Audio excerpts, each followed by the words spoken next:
Oh, how wonderfully our superiors assured us this would go. Just grab one of those primitive bipeds from that blue planet, they said. Study it for a few cycles, then return it none the wiser, they said. These humans are barely smarter than the food they consume, they said. Hey, what a cosmic joke that turned out to be. Our encounter with the human species will go down as the most catastrophic miscalculation in the history of the Galactic Concordat. I'm recording this log as a warning to any future exploratory missions. Do not engage with humans. It all began 3 lunar cycles ago when our scout ships detected unusual radio transmissions from a spiral arm of the Milky Way. The signals seemed primitive by our standard simplistic digital communications, basic satellite networks, and an absurd amount of what they call reality television. Our Science Council determined that the species was pre-warp, technologically immature, and therefore perfect for our standard observation protocols. Vazik, Admiral Prin, called me into her chamber, her 4 eyes blinking in that irritating sequential pattern she does when she's feeling particularly superior. Your research team has been selected for a first-contact biological study. I bowed, my cranial ridges flushing purple with pride. Thank you, Admiral. Which species will we be evaluating? She projected a hologram of a peculiar creature, 2 legs, 2 arms, 1 head with only 2 eyes and a bizarre patch of fur on top. They call themselves humans. They inhabit the 3rd rock from a mediocre yellow star. Nothing special. Standard carbon-based lifeforms. They look squishy, I remarked, circling the hologram. Indeed. Their skeletal structure is internal, completely backwards from an evolutionary standpoint. Prin made that wheezing sound that passes for laughter among her kind. They are also comically weak. No natural armor, no significant speed or strength, dull senses, and their lifespans are pitifully short. Less than a century. Can you imagine? I couldn't. My species routinely lives to see 5 centuries pass. How could anything evolve intelligence in such a brief existence? Your mission is simple, continued Prin, closing the hologram with a flick of her upper right appendage. Extract 1 specimen, preferably from a low population area to avoid notice. Conduct standard biological and psychological evaluation. Then return it with memories wiped. Any specific type of human we should target? I asked. I asked. Our analysts suggest a solitary adult. Avoid their military personnel or scientific community. Perhaps one of their, what do they call them? Ah, yes, hikers or campers. Individuals who deliberately isolate themselves in natural settings. Should make extraction clean and simple. Duration of study? Standard protocol. 14 cycles should suffice. I assembled my research team that very day. There was Nevik, our biology specialist, always so serious with his constant note-taking and muttering. Traz, our security officer, all brawn and minimal brain, convinced that her 15 combat medals made her an expert on everything. And finally young Mila, my protégé, on her first deep space mission and eager to prove herself. This will be simple, I assured them during our briefing. These humans are barely past discovering how to split the atom. They still burn fossil fuels, for stars' sake. Their most advanced computational devices have less processing power than our waste recycling units. Traz flexed her armored exoskeleton. Should we expect resistance? Their entertainment broadcasts show them to be quite violent. I laughed. Actually laughed. How naive that seems now. They are dramatizations, Traz. Fictional scenarios meant to stimulate their primitive brains. Real humans are docile, easily startled creatures who freeze in fear when confronted with the unknown. Our abduction records show most species at this development stage simply comply when faced with superior technology. Still, Nevik interjected, we should follow standard containment protocols. Of course, I waved dismissively. But trust me, this assignment is essentially a vacation. Extract, examine, return. We will be back for the Galactic Summit with time to spare. We arrived in Earth orbit 6 days later, cloaking systems engaged. Their detection technology was so primitive that we could have arrived with sirens blaring and they'd have likely attributed it to atmospheric disturbance or one of their weather balloons. Our scanning revealed a suitable extraction point in what they call Montana, a mountainous region with scattered human habitation, perfect for our needs. We detected a solitary human several kilometers from the nearest settlement, apparently engaged in what humans call fishing. Target acquired, Traz announced, bringing the image up on our main viewer. The human was of average build for their species, with the fur on top of its head colored a light brown. It wore simple coverings in earth tones and was sitting beside a flowing water source, holding a primitive rod and line. Appears male, according to our biological databases, noted Nevik. Adult, approximately 35 local years of age. Perfect, I said. Prepare the extraction beam. Standard paralysis field, level 2 strength. Mila looked concerned. Only level 2. Lead researcher? We don't want to damage the specimen, I explained patiently. Level 2 is sufficient to immobilize any pre-warp species. Remember, these are fragile creatures. The extraction went flawlessly. One moment the human was lazily dangling its line in the water, the next it was floating upward in our azure paralysis beam, its primitive fishing equipment left behind on the riverbank. We had it secured in containment chamber 3 within 90 seconds of initial beam contact. That was almost disappointing, Traz grumbled, clearly having hoped for some excuse to use her combat training. Science isn't always exciting, security officer, I reminded her. Nevik, prepare for initial examination once the paralysis field wears off. Mila, set up the psychological assessment protocols.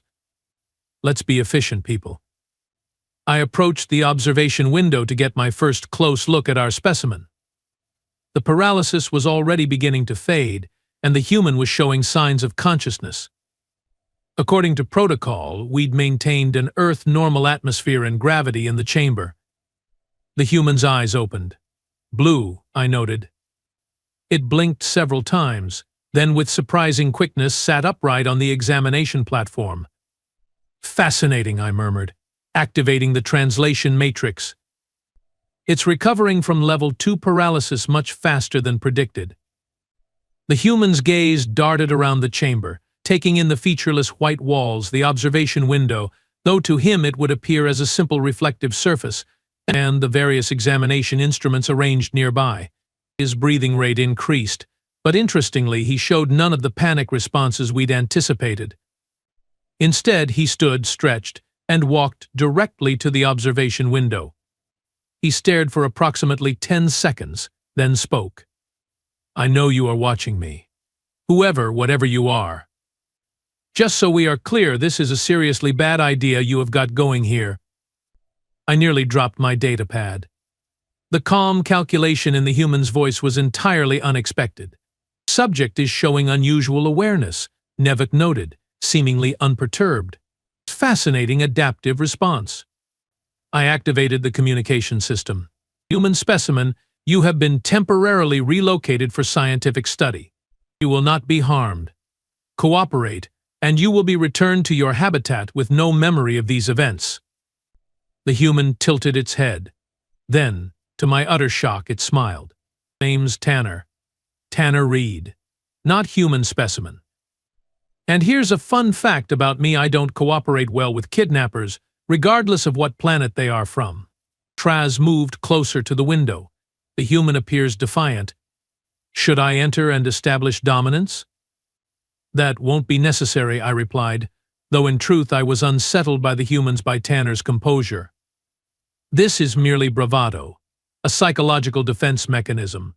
But whatever helps you sleep at night, boss, Tanner called out, somehow knowing exactly where our audio receivers were located. By the way, your paralysis beam needs work. I was conscious for most of the trip up here. That was impossible. Level 2 paralysis induces complete sensory shutdown. Unless, Nevik, run a full biological scan. Now, the results were troubling. Tanner's neural activity was nearly twice what our databases predicted for humans. His adrenal response was active but controlled, suggesting not fear but heightened awareness. Most concerning, we detected unusual electrochemical signals throughout his nervous system that matched no known human baseline. "What do you want to know?" Tanner asked, sitting cross-legged on the floor of the chamber. "My favorite color? Earth's nuclear launch codes?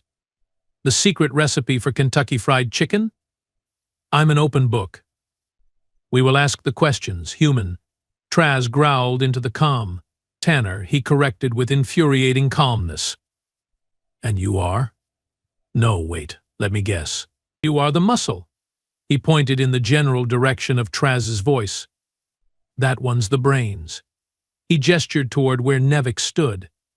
"And whoever spoke first is in charge. How am I doing so far?" I felt a cold sensation in my secondary stomach. How could he possibly know our positions or roles? "The examination will begin now," I stated, trying to maintain authority. "Please lie down on the platform." Tanner sighed dramatically. "Look, I get it. You have got your alien research to do, probes and tests and all that jazz. But here's the thing, I don't consent to being your lab rat." "Consent is irrelevant," Nevik stated flatly. "We have studied 17 pre-warp species before yours. This is standard procedure. And how'd those other species work out for you? Still got them locked up somewhere?" Tanner stretched his arms above his head, revealing surprising muscle definition. Or did they all just roll over and cooperate? "The previous specimens behaved rationally," I informed him.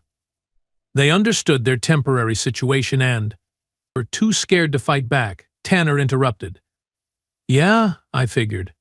"Unfortunately for you, humans don't scare easily. And I'm particularly troublesome, even for a human." Mila, who had been quietly observing, suddenly spoke up. "Lead researcher, I'm detecting anomalous readings from the containment field." "What kind of anomalies?" "Micro-fluctuations in the power distribution." As if she paused, looking confused. "As if something is testing for weaknesses." I looked back at Tanner, who was now pacing the perimeter of the chamber, occasionally running his fingers along the seamless walls. "Nice setup you have got here," he commented casually. "Very clean. Sterile. Bet you think it's escape-proof too." "It is," Traz stated confidently. "That chamber could contain creatures 10 times your strength and twice your intelligence."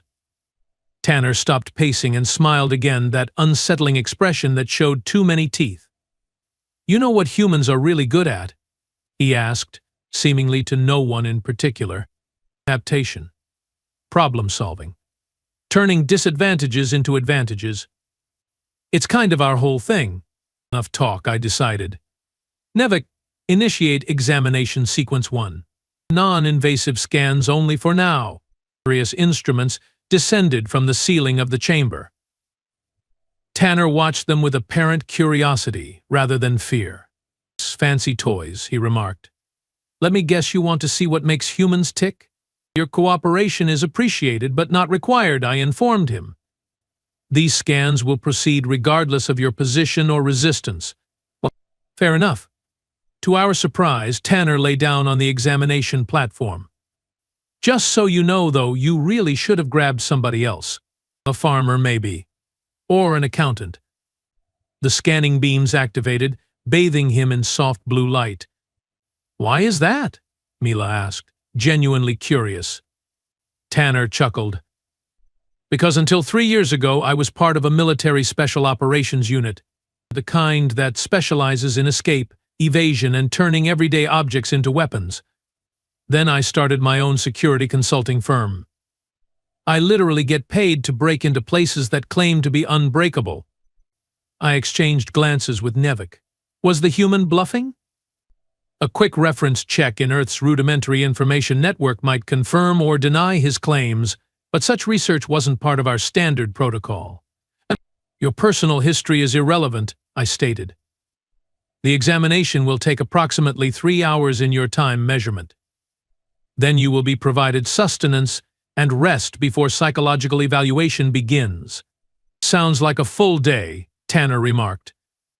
Quick question, though, that bluish metal your ship is made of, is it sensitive to extreme temperature changes?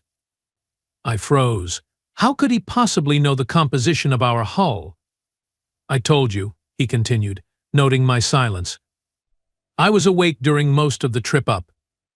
I saw a lot more than you think, including the fact that your security systems are primarily focused outward, not inward. It's typical oversight. Traz, I whispered, moving away from the communication system. Double the guard detail outside the containment area. Is that really necessary? She asked. He's just trying to unnerve us.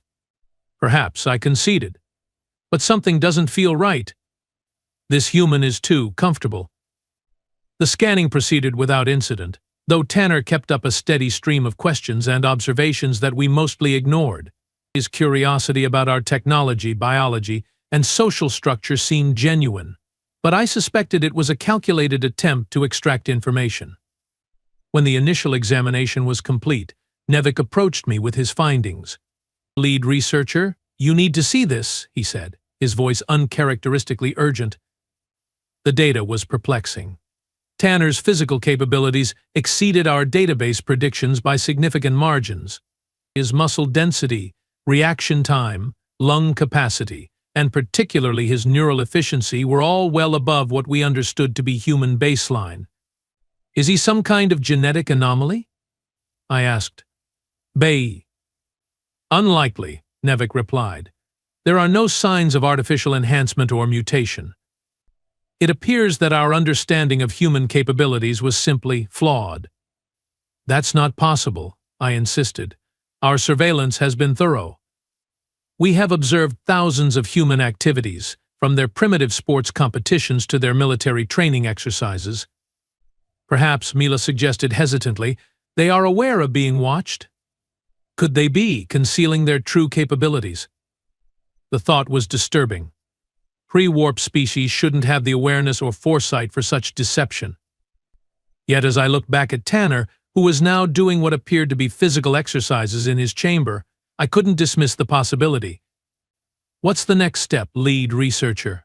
Traz asked.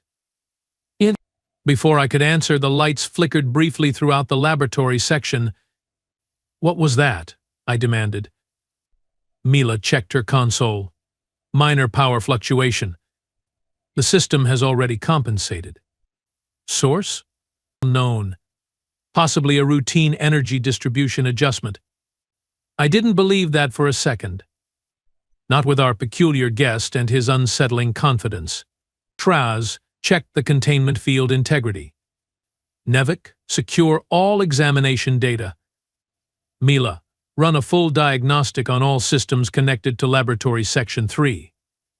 As my team rushed to comply, I returned my attention to Tanner, who was now sitting calmly on the edge of the examination platform, looking directly at the observation window. Problem with the lights? He asked innocently. Old spaceship, huh? Things start to break down after a while.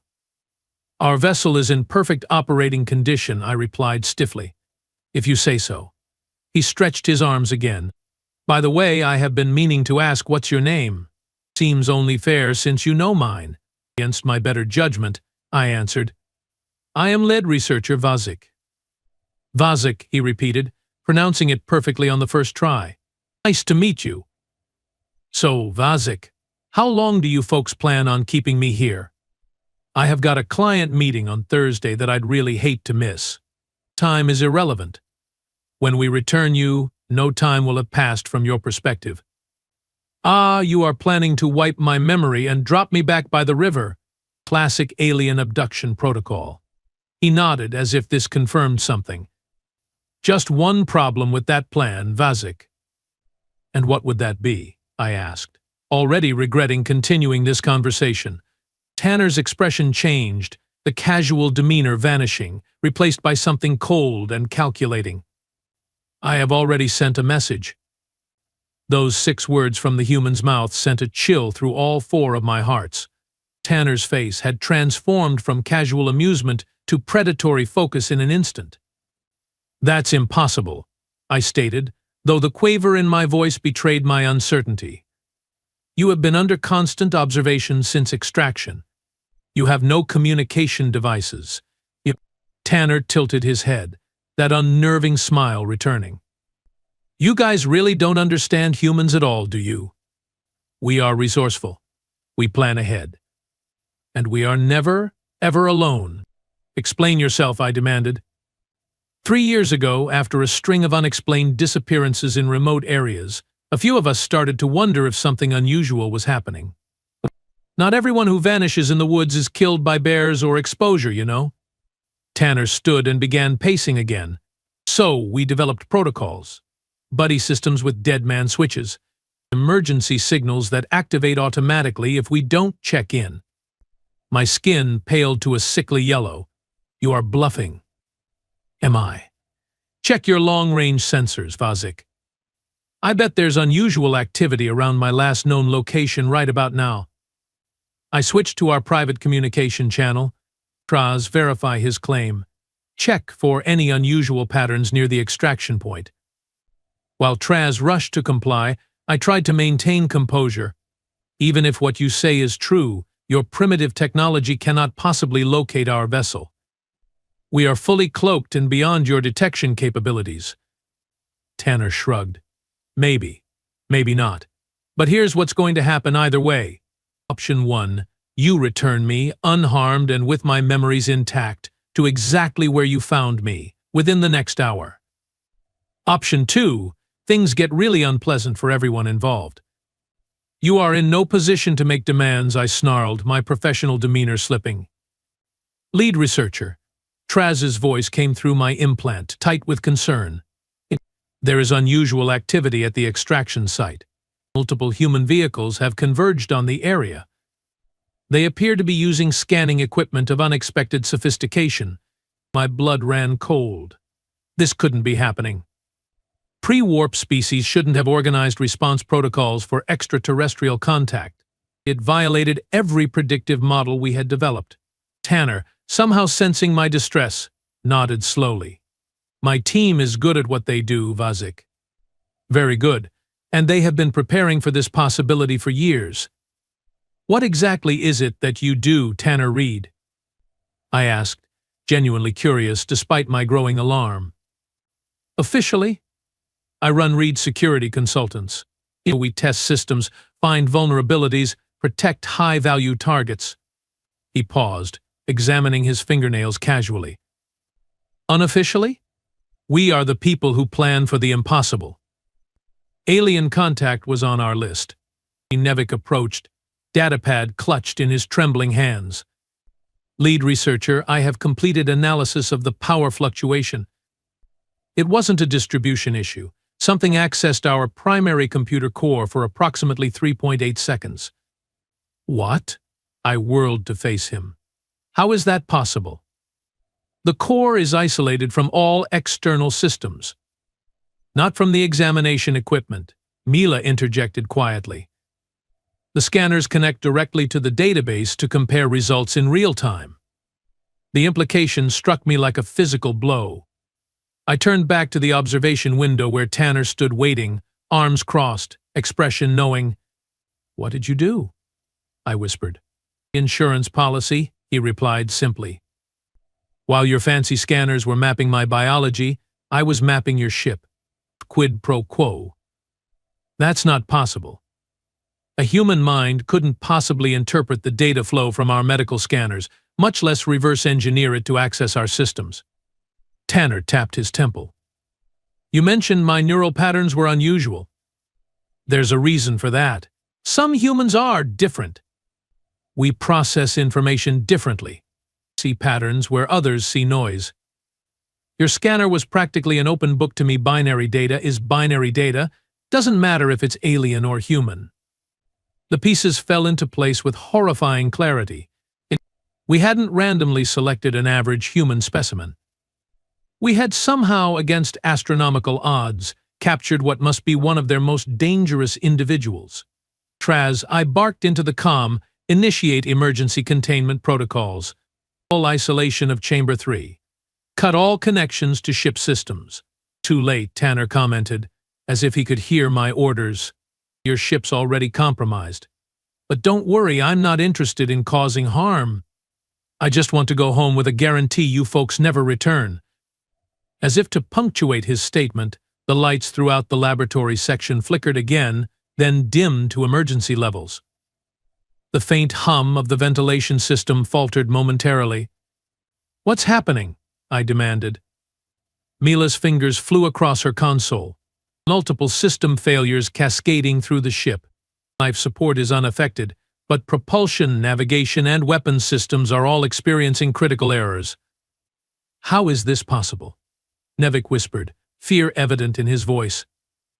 "I told you," Tanner called out, "humans are adaptable. And while your biological scanning was fascinating, I'm much more interested in your technology. Specifically, how it can be used against you." The observation window suddenly went black, cutting off our view of the chamber interior. A moment later, the security door to the laboratory hissed open. Kraz burst in, weapon drawn. "The containment field is failing. I have ordered a full security team to—" A deafening alarm cut her off, the emergency lockdown protocol activating throughout the ship. Bulkheads slammed shut, sealing each section from the others. "He's isolating us," I realized aloud, "using our own security systems against us." The main view screen activated without command, displaying an external view of Earth below us. A small craft was detaching from our hull, one of our own shuttle pods. "How?" Mila gasped.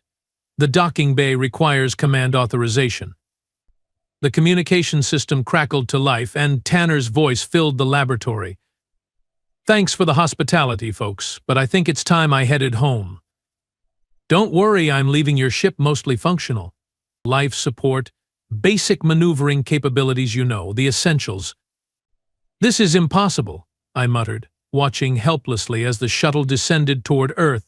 "No pre-warp species could possibly understand our technology quickly enough to." "I may have forgotten to mention," Tanner continued, "that those disappearances I talked about?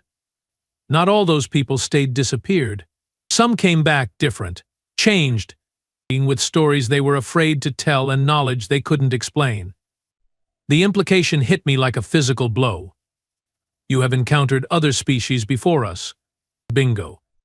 "Turns out we are not as isolated as you thought. And some of your galactic neighbors aren't as ethical about returning specimens with wiped memories. We have been learning, adapting, preparing. That's what humans do best." Wait, my mind raced. This violated every protocol, every understanding we had about pre-contact species. If humans had already been exposed to extraterrestrial technology and biology, possibly for years.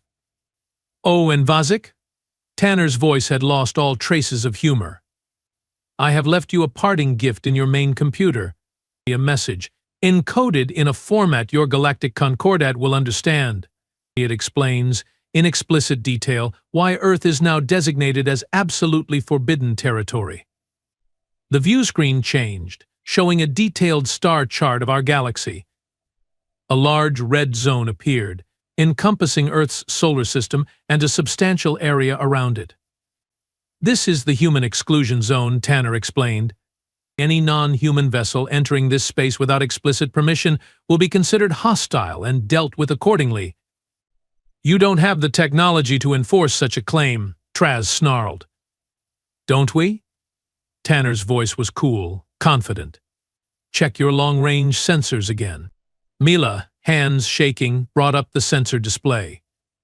What I saw defied all logic. Multiple objects were emerging from concealed positions throughout Earth's solar system, asteroids that weren't asteroids, orbital stations disguised as space debris, vessels materializing from behind moons and planets. "Impossible," Nevik breathed. "They have hidden an entire defense network." "But our surveys were exactly what we wanted you to see," Tanner finished. "Humanity learned long ago that appearing weak is sometimes the best defense. While you watched our reality shows and laughed at our primitive technology, we were watching your watchers. Learning. Preparing." The shuttle carrying Tanner had now entered Earth's atmosphere, descending toward the extraction point where, according to our sensors, a substantial human presence had gathered. "Your ship's navigation system has been reprogrammed," Tanner continued. Once I'm safely on the ground, you will be automatically returned to the edge of the exclusion zone. The Concordat's Central Command will receive our full message at that time. This is an act of war, I warned, desperation making my voice harsh. Tanner's laugh echoed through the communication system. No, Vazik. This is an act of mercy. We could have destroyed your vessel, captured your crew, reverse-engineered all your technology. Instead, we are sending you home with a warning. The screen changed again, showing what appeared to be historical footage from Earth's past. Battles, wars, humans fighting against seemingly impossible odds. Surviving. Adapting. Overcoming. Humanity isn't ready for full galactic integration, Tanner acknowledged. We are still too fractured, too volatile. But we are also not the helpless primitives you thought we were. We are the species that thrives on challenge, that grows stronger through adversity. The images shifted to show incredible feats of human endurance and ingenuity, people surviving in extreme environments, overcoming physical limitations, creating solutions to seemingly impossible problems. The Concordat needs to understand something fundamental about humans, Tanner continued. We don't want conflict. We'd much rather learn and grow peacefully. But if threatened, there is no species in the known galaxy more dangerous than humanity backed into a corner. The shuttle had landed. On our sensors, I could see Tanner emerging, being greeted by a group of humans with equipment far more advanced than anything we'd observed in our surveillance. I will leave you with one final thought, Vazik, Tanner said, his voice now solemn. The first human you captured will be the last human any of you ever see unless you come in peace, as equals, when we are ready. Remember that. The communication cut off abruptly. A moment later, our ship's engines activated without command input, breaking orbit and accelerating away from Earth. Stunned silence filled the laboratory. My team looked to me for answers I didn't have. What do we do now, lead researcher? Mila finally asked, her voice small. I stared at the retreating blue planet on our view screen. We report the truth. Humanity isn't what we thought. They are not primitive or helpless. They are something else entirely. The Concordat won't believe this, Traz muttered. A pre-warp species with hidden defensive capabilities, prior extraterrestrial contact. It defies all our models. Perhaps our models were wrong, Nevik suggested quietly. Perhaps we have been underestimating what intelligence can achieve, even without advanced technology. One thing is certain, I said, watching as Earth grew smaller behind us. The Concordat's approach to pre-contact species will need complete reevaluation. If humans can achieve this level of countermeasure and adaptation, who knows what other surprises await us among the stars? 3 weeks later, I stood before the Science Council, delivering my final report on the human encounter. The chamber was packed, representatives from every member species of the Concordat present to hear firsthand about the unexpected developments on Earth. In conclusion, I stated, my voice steady despite the gravity of my words, I formally recommend that Earth be classified as a Class X protected world, with a minimum non-contact period of 500 years. Humanity requires time to resolve its internal conflicts and reach a unified planetary government before any official contact is initiated. Admiral Prin, her 4 eyes blinking in rapid succession, leaned forward. And if they develop warp capability before that time, their technological progress has been accelerating exponentially. Then we welcome them as equals, I replied simply. Or we face consequences I cannot predict but deeply fear. The chamber erupted in voices, debates breaking out among the various representatives. I stood firm, remembering Tanner's final words and the look in his eyes as he departed, not hatred or anger, but determination and a strange sort of hope. The Galactic Concordat had existed for 10,000 years, encountering hundreds of species across countless worlds. We had developed protocols, procedures, and predictions for every conceivable first contact scenario. But we had never encountered anything like humanity. As I left the council chamber, I accessed my private data storage. Reviewing once more the parting gift Tanner had left in my personal files, a simple text message in perfect concordat standard. The universe is vast, Vazik, room enough for all of us, if we choose wisdom over pride. We will be watching the stars. When you are ready to talk as equals, just ask. We will be listening. And beneath it, a phrase that needed no translation. Until then, stay out of our backyard. I smiled despite myself. The first human we captured was indeed the last one we ever saw, but somehow I suspected it wouldn't be the last we'd hear from them.